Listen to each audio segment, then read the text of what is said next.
Assalamualaikum warahmatullahi wabarakatuh. Alhamdulillahirabbil alamin. Wassalatu wassalamu ala asrofil anbiya'il wa mursalin Sayyidina wa maulana Muhammadin wa ala alihi wa ashabihi ajmain. Perkenalkan, nama saya Arifin Ilham Ramadan dengan NIM 53020220043 dari program studi Ilmu Al-Quran dan Tafsir kelas B dari Fakultas Usuluddin Adab dan Humaniora Universitas Islam Negeri Salatiga. Pada kesempatan kali ini saya akan sedikit menjelaskan tentang salah satu tokoh filsafat Islam yang bernama Al-Kindi. Al-Kindi adalah filsuf pertama dari kalangan Islam sekaligus tokoh penggerak filsafat Arab, hingga sering disebut sebagai Bapak Filsafat Arab.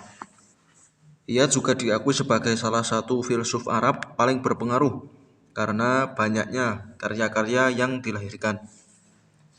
Semasa hidupnya, Al-Kindi yang pandai berbahasa Yunani memang menerjemahkan banyak karya-karya filsuf Yunani ke bahasa Arab. Selain menulis bidang filsafat, Al-Kindi juga ahli dalam bidang metafisika, etika, logika, dan psikologi, hingga ilmu pengobatan, farmakologi, matematika, dan astrologi.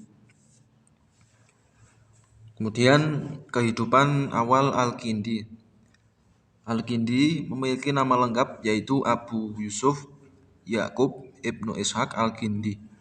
Al-Kindi lahir pada tahun 801 di Kufah, Irak, dari keluarga bangsawan suku Kinda yang masih keturunan dari kepala suku Al-As'ad Ibnu Qais yang hidup sezaman dengan Nabi Muhammad SAW.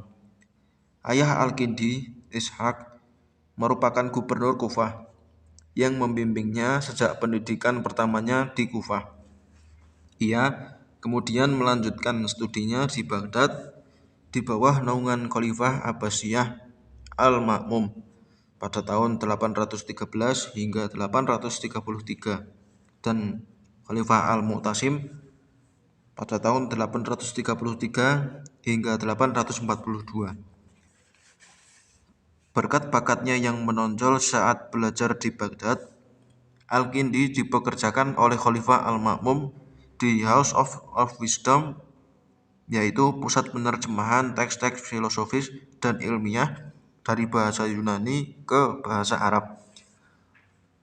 Kemudian selain itu, Al-Kindi diangkat sebagai guru putra Khalifah Al-Mu'tasim yang menggantikan Al-Ma'mum.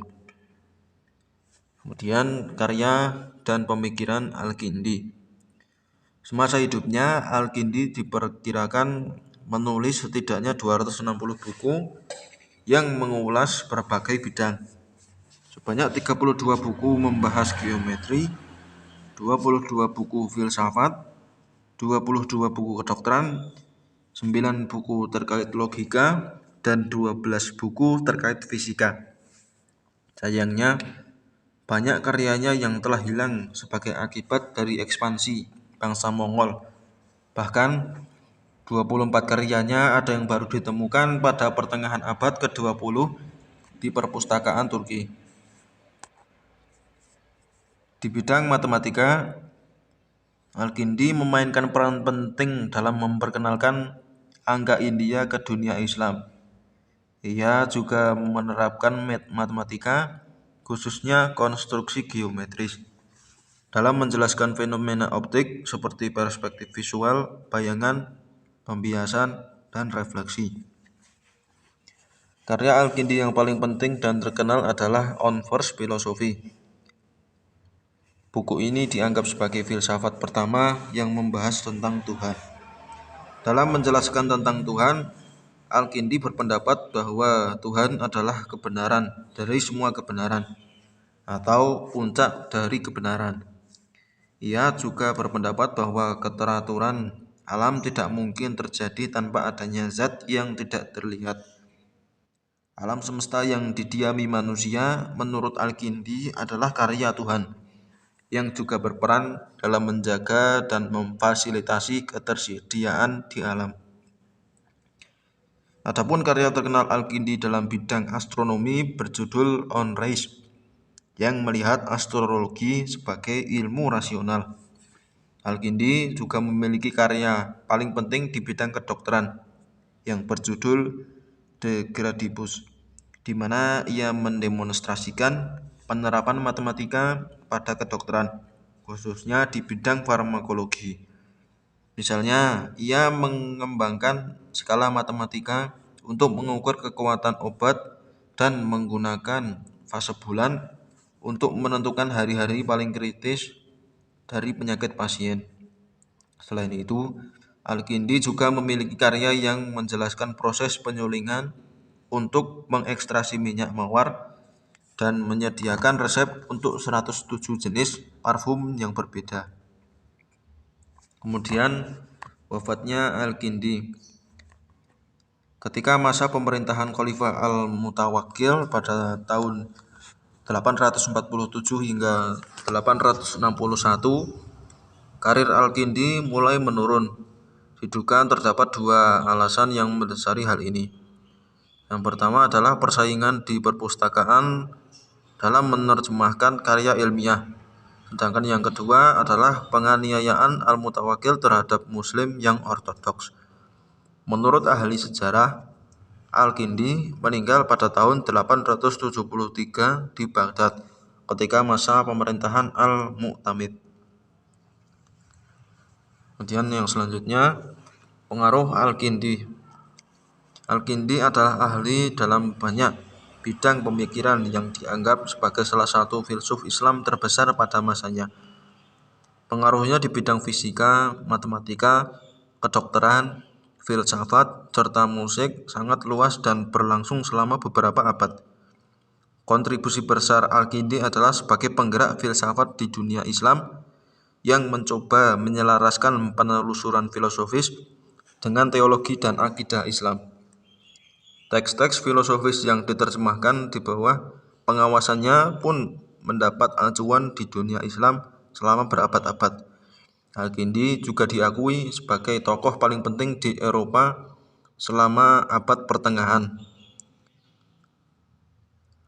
Beberapa bukunya diterjemahkan ke dalam bahasa Latin, yang kemudian memengaruhi penulis barat seperti Robert Grosseteste dan Roger Bacon. Cendekiawan Renaissance Italia Girolamo Cardano pada tahun 1501 hingga 1575 bahkan menganggapnya sebagai salah satu dari 12 pemikir terbesar. Kemudian yang selanjutnya, hikmah dari Al-Kindi. Yang pertama adalah penekanan pada pengetahuan dan kebijaksanaan. Al-Kindi sangat menekankan pentingnya pengetahuan dan kebijaksanaan. Ia berpendapat bahwa pengetahuan dan pemahaman yang mendalam merupakan sumber kebijaksanaan, dan hanya melalui kebijaksanaan kita dapat mencapai kebahagiaan dan kesempurnaan dalam hidup. Kemudian yang kedua, pentingnya dialog dan pemikiran rasional. Al-Kindi mendorong dialog antara pemikir yang berbeda dan mempromosikan pemikiran rasional sebagai alat untuk mencari kebenaran. Ia percaya bahwa pemikiran kritis dan penalaran yang objektif adalah jalan menuju penemuan pengetahuan baru dan pemahaman yang lebih baik. Yang ketiga, kompatibilitas antara agama dan filsafat. Al-Kindi menganggap bahwa agama dan filsafat dapat bersatu dan saling melengkapi. Ia berpendapat bahwa pemahaman yang benar tentang ajaran agama haruslah konsisten dengan pemikiran rasional. Menurutnya, kebenaran ilmiah dan kebenaran agama tidak akan bertentangan jika benar-benar dipahami. Kemudian yang keempat, pentingnya penyelidikan ilmiah. Al-Kindi adalah seorang pengagum ilmu alam dan menyadari pentingnya metode ilmiah. Untuk memahami alam semesta, ia mendorong pengamatan, eksperimen, dan penyelidikan secara ilmiah untuk mengungkap rahasia alam. Yang kelima, pemikiran secara terbuka dan toleransi. Al-Kindi menghargai keberagaman dan menganjurkan pemikiran terbuka serta toleransi terhadap pandangan yang berbeda. Ia berpendapat bahwa setiap individu memiliki kemampuan untuk mencapai kebenaran, dan kebenaran bisa ditemukan melalui dialog dan diskusi yang saling menghormati. Kemudian yang terakhir, nilai-nilai etika dan keadilan. Al-Kindi juga menekankan pentingnya nilai-nilai etika dan keadilan dalam kehidupan sehari-hari. Ia berpendapat bahwa kehidupan harus bertindak sesuai dengan keadilan dan memiliki kesadaran moral dalam memperlakukan orang lain dengan baik. Dalam keseluruhan, pemikiran filsafat Al-Kindi mengajarkan pentingnya pengetahuan, pemikiran rasional, dialog, penyelidikan ilmiah, toleransi, dan nilai-nilai etika. Inspirasi ini relevan hingga saat ini, mengingat pentingnya pendekatan rasional dan terbuka dalam mencari kebenaran serta pentingnya penghormatan terhadap keberagamaan dalam masyarakat kita. Mungkin itu saja dari saya yang bisa saya sampaikan. Kurang lebihnya saya mohon maaf yang sebesar-besarnya.